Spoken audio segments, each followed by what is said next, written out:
Bom dia, boa tarde, boa noite. Na aula de hoje nós vamos começar a falar de luz, tá?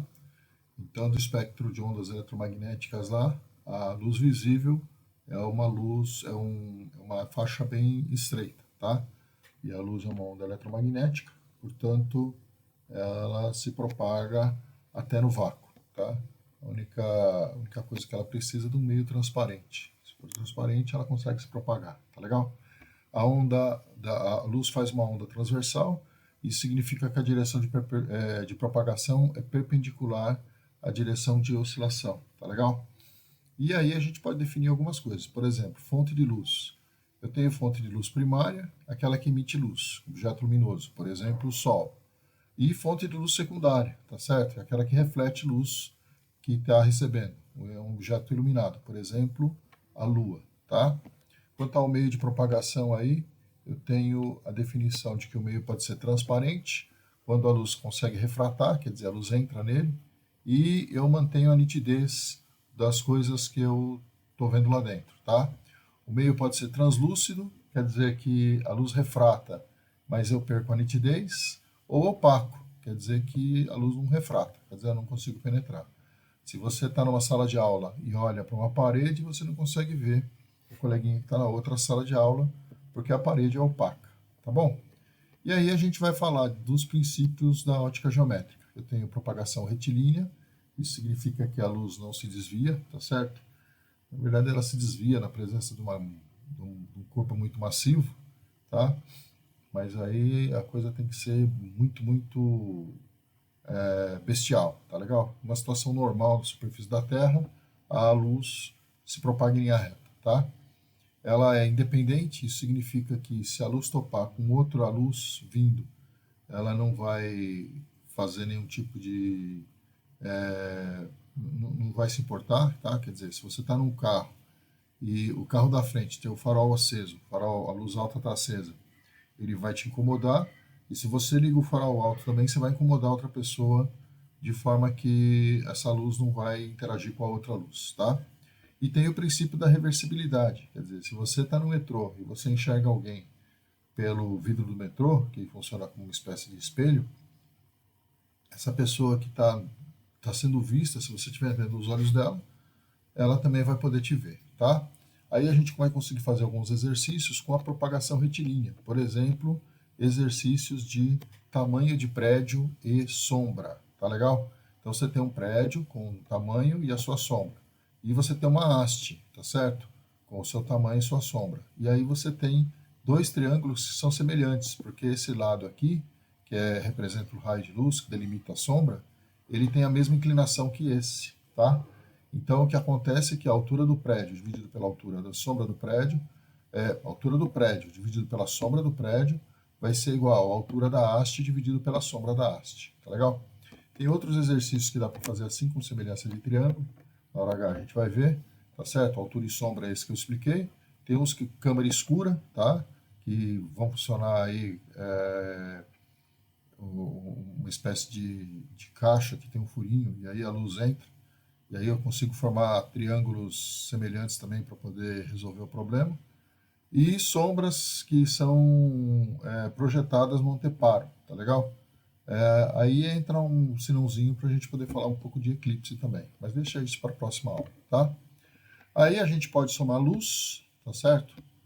Somando cores com luz, que fica meio confuso, porque a gente não está acostumado com isso, a gente está acostumado a somar cores com tinta, tá certo? Que é diferente, tá? Então, se eu tenho as luzes aí, eu tenho três cores primárias, tá? O RGB, tá? O R de vermelho, o G de verde e o B de azul, da sigla em inglês, né?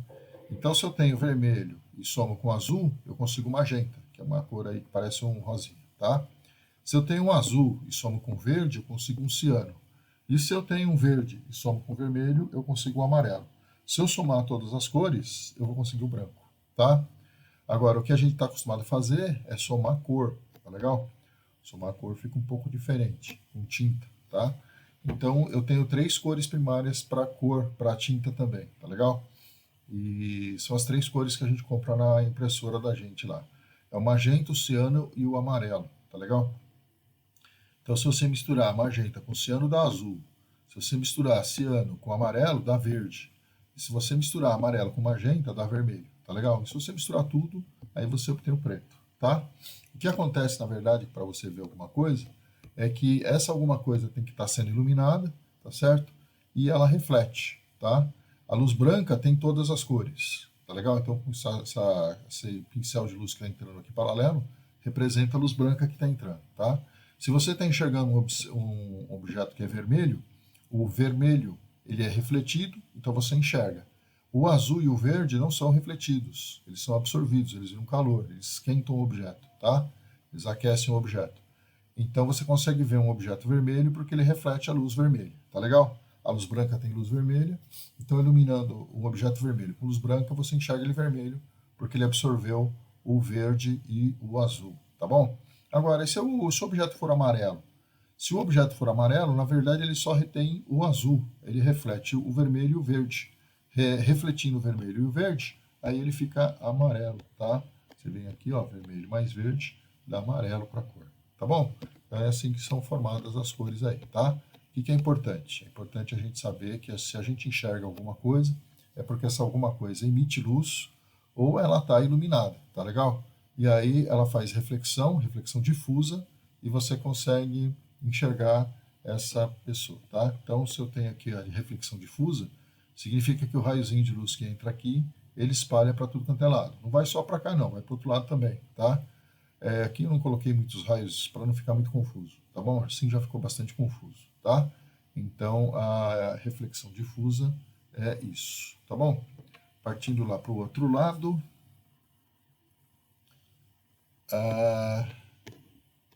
a gente vai ter essa situação aí, tá? Então, quando você acorda de manhã e escova os dentes, você está na frente de um espelho. O espelho ele faz reflexão regular, tá?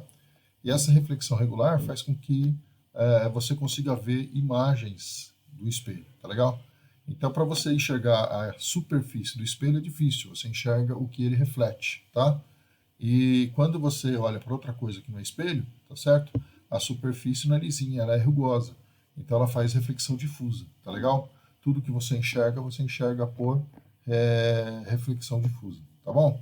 Então aqui, se a gente for no microscópio ampliar, o segredo do espelho é que a superfície dele é lisinha, tá?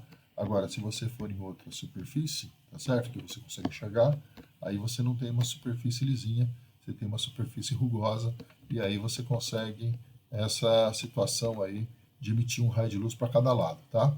Aqui também, cada raiozinho desse que chega, ele refletiria para vários lados, tá legal? E eu não fiz isso porque ia ficar confuso. Eu fiz isso só no primeiro aqui. O primeiro que chega aqui eu refleti para 3 lados. Ainda assim tá pouco, teria que ter mais raiozinhos aqui, tá?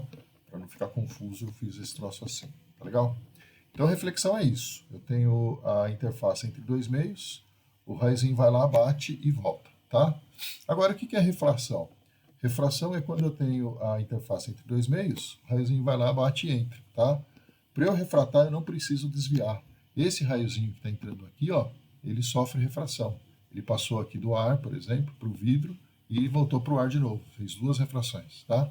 E esse aqui também, quando ele passou do ar para o vidro, ele sofreu um desvio. Quando ele passou do vidro para o ar, ele sofreu outro desvio, tá? Tem um negócio chamado índice de refração no meio, que a gente calcula dividindo a velocidade da luz no vácuo pela velocidade da luz no meio, mas deixa isso aqui para um pouquinho mais tarde. E é por conta dessa refração, por conta desse desvio que se faz lentes corretivas aí, tá legal? Então, se a parte de reflexão é importante para fazer espelho, a parte da refração é importante para a gente poder fazer lente, tá legal? E dispersão, o que é? Dispersão acontece pelo seguinte, você tem luz branca entrando num prisma, por exemplo, tá? A luz branca tem várias cores. Cada cor corresponde a uma frequência. E cada frequência dentro do prisma vai ter uma velocidade. Então, se a luz vermelha tem uma velocidade diferente da luz azul, ela vai se inclinar de uma maneira um pouquinho diferente. Então, resultado, se eu tenho um prisma aqui, eu consigo separar as várias cores que eu consigo ver da cor branca aí, tá? O livro está falando que são 7, mas na verdade são infinitas cores, tá legal? Qualquer coisa que vai do vermelho até o violeta, tá certo? Passa por todas as cores aí, tá? Então ele enuncia lá o vermelho, laranja, amarelo, verde, depois azul, anil e violeta, tá bom? Então são 7 cores aí, porque o 7 era um número meio mágico, eu já comentei isso com vocês, tá legal? 7 planetas, 7 céus, 7 tudo. E o que é absorção? Absorção é quando a luz bate no corpo e esquenta o corpo